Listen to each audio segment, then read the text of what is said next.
Hello, this is the Watchdog. Welcome back to Fun with Watches. If watches weren't fun, you'd only need one. Today we're going to review the next Member's Choice watch, the Watchdives WD007. Let's start with the wrist check. I'm wearing this Cadison C7064, and Greg was wearing my Bossy 2653. Grogo asked me if I was reviewing a No Time to Die watch. I told him that No Time to Die is a registered trademark and I can't call it that. He said I should call it a Ain't Nobody Got Time for That watch. All right, let's take a look at the watch. It comes in this newer type of container that Watchdives has been using. I noticed Militado has been using these too. They're a little bit nicer than the plastic cases they've been using, although there was nothing wrong with the plastic cases they were using. And here is the watch. Now, isn't that a nice looking watch? When it comes to homages, this one pretty much nailed it. And once again, this is the Members' Choice watch. The members voted on this, the paid members, that is, and the paid members got an exclusive on the unboxing, but they get a week-long head start on the review. So if you're seeing this review and you're not a paid member, that means it's been a week. This is the second Watchdives on my channel. Watchdives has their own website where they sell many other brands such as San Martin, Steel Dive, and Heimdallr. But they also sell their watches on AliExpress, and I bought this WD007 from AliExpress because I am part of their affiliate program and can leave an affiliate link. I am not an affiliate with Watchdives. This is an Amish and Omega Seamaster Pro 300, specifically the No Time to Die 007 edition, made of grade 2 titanium with similar coloring. The Omega costs $10,000 if you get it on the titanium mesh bracelet, or $8,900 on the double pass strap. At the time of this review, you can get this Watchdives for $138.69 before tax, although I paid about $150 when I ordered it. This Watchdives has the advantage of coming with both the mesh and double pass strap, although the mesh bracelet is steel instead of titanium. This watch comes in a date or no date option. The Omega it is homaging does not have a date, so that is what I chose, although it has a NH35 and thus a ghost date. If you choose the date, you also lose the government issue symbol because the date is at the 6th. If you don't care about 007 or No Time to Die, you can get one with the white dial and black bezel. The watch is 41.9 millimeters at the bezel, 49 millimeters lug to lug. It's 13.7 millimeters thick, including the dome crystal. Has a 20 millimeter leg width, and it tapers down to 18 at the clasp. It weighs 118 grams on the supplied mesh bracelet. The bezel is ceramic, and it's 120 click unidirectional. The action's not the best. It's good action, but not great. It just has that titanium feel to it. And if you've ever had a titanium watch, they just click a little different than a steel watch. And I guess that's just to be expected. And the bezel is fully lumed. It's fairly new being fully lumed. In September, they changed the logo and the bezel from just a lume pip to fully lumed. Then we have the dial. The dial is flat with no sunburst effect. Then Watchdives changed their logo, like I said, in September. It used to say WD inside the shield. Now we have a trident. Then on the bottom it says automatic 200 meters and then has the government issue symbol. And then we have the minute markers, which are in these little groups here between the indices. And then the indices, we have batons at the 3, 6, and 9, and a double at the 12, dots everywhere else. And then we have the skeleton hands with a dot at the hour and a triangle at the minute. And then we have the second hand with a lollipop, and it has a red tip. Then we have a signed screw-down crown. The thread action is not the best.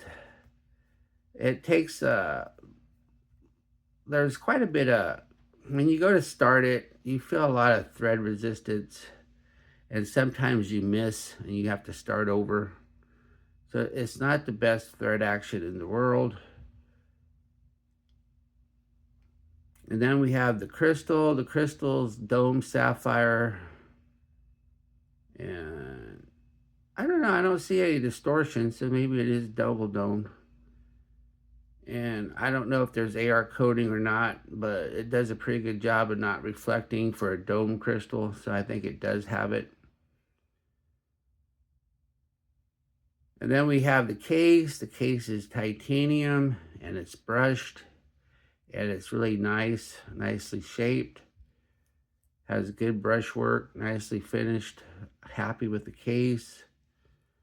And then we have the helium escape valve. And the helium escape valve actually works. Now, I don't know why you need a helium escape valve because this is a 200-meter watch, and usually the rule of thumb is you don't put a helium escape valve unless it's a 300-meter watch. And second of all, you only need a helium escape valve for saturation diving, and I'm sure a saturation diver is not going to use this watch. They're going to use a Seiko Tuna or something a little bit more prestigious. Otherwise, all the other saturation divers will probably make fun of them. But you need it for saturation diving because they live in a helium oxygen pressured chamber while they're between dives, and the helium can get inside the watch. And then when they decompress, it can pop the crystal. Now, most helium escape valves are automatic, and they're on the side here. But this one, you actually have to unscrew it. So if you have to unscrew the helium escape valve, you could probably just unscrew the crown too. So I don't know why they even need it, but oh well, it has it. Then we have the case back.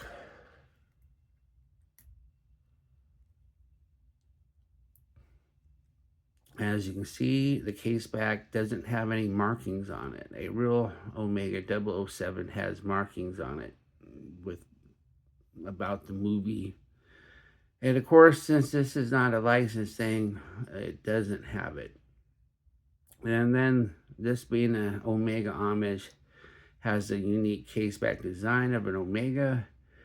And I've never tried to open one of these, and I don't know if you can just put a wrench between these little indents or if you have to get a coin edge tool or what, but I've never opened one. Underneath the case back is the NH35 movement. This is your basic 24 joule 3 hertz movement that hand winds hacks, has a bidirectional rotor and 40 hours of power reserve, and they're fairly common on watches in this price range. They're very reliable workhorse movement, and they're usually pretty accurate. So let's go ahead and put it on the time grapher and see how it's doing. Here it is on the time grapher, and as you can see, it's running just a little bit slow. -4 seconds, -5 seconds, -3 seconds. So it's very accurate, but just slow. And when it comes to a hacking movement, we prefer it to be fast instead of slow, because when a fast movement drifts, you can just hack it and wait for time to catch up. When a slow movement drifts, you have to actually move the hands. If it's a non-hacking movement, you don't care fast versus slow. But as you can see, there's no beat error, and the amplitude's fine. I have the lift angle set to 53 degrees, which is the proper lift angle for an NH35. So it's running very accurate. So I'm pretty sure Watchdives must have regulated this at the factory because it is running very smooth. The bracelet is mesh and it's steel, not titanium, but it does have a clasp. A lot of these mesh bracelets don't have a clasp. They have like a little buckle there. So it's nice that they have a deployment clasp. It's just easier to put on and off. The disadvantage of a deployment clasp, though, is you have traditional notches in the bracelet. So sizing it, you can only go where the notches are. But as you can see, I have mine right in the middle. So I have plenty of notches in both directions. No quick release though. It would have been nice if it came with quick release, because this also comes with a double pass strap. And with quick release, it'd be a lot easier. We don't have drill lugs either. But it is a nice looking bracelet, but once again, it's steel, not titanium. Of course, titanium would have just raised the price. And being a mesh bracelet, it's already lighter than a solid steel bracelet. Well, a traditionally linked bracelet anyway. Here's the watch on my 7.5-inch wrist. That looks nice. It wears nice. I have 3 notches in both directions, so I'm right in the middle. So that means no bigger than 8.5, no smaller than 6.5. And like I said, with this type of bracelet, you're not going to poke another notch in it. So if you need to go smaller or bigger, you're going to need another bracelet.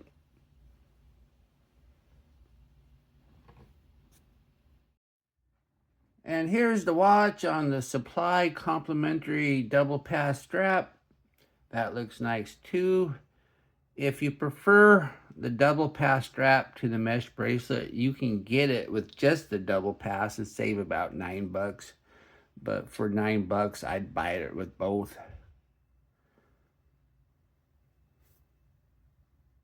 Here we are in the Lume room. The last Watchdives I tested had very good Lume, but that watch had white hands and markers. This WD007 has the same Fotina look of the Omega, and it is just harder to get the same kind of glow with this kind of coloring. As we split the time, we see the green glow of C3, but it doesn't have the best legs, and everything is fading faster than it should, considering the price of this watch. It isn't awful, but unfortunately the hands fade before everything else, and this Lume is just so-so at best. What I like about this watch? Well, they nailed the look of the Omega. It's about as close as you can get.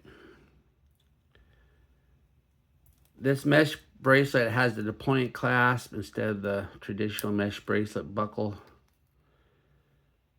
And I like this titanium case. It's really nicely brushed and finished and just really fits nicely. What are my gripes and groans? So-so Lume. No quick release on the bracelet. And it has this Omega style case back, which I don't even know how difficult this is going to be to open. Do I recommend this watch? Of course. This is about as close as you are going to get to the real thing for under $200. It has great looks and wearability and has been one of the nicer watches I've reviewed. Well, thank you for watching my review of the Watchdives WD007, and I'll be back with another review. Be sure to like and subscribe to my channel. And if you like this watch, be sure to use my affiliate link and I'll get a tiny commission. But those tiny commissions do add up, and in a couple months I'll be ready to get that Steinhardt I've been talking about. And thank you for my paid members who get a week head start on this review. And if you haven't signed up for my paid membership, you might want to give it a consideration. And if I get more paid members, I might be able to get some nicer watches on this channel. Bye.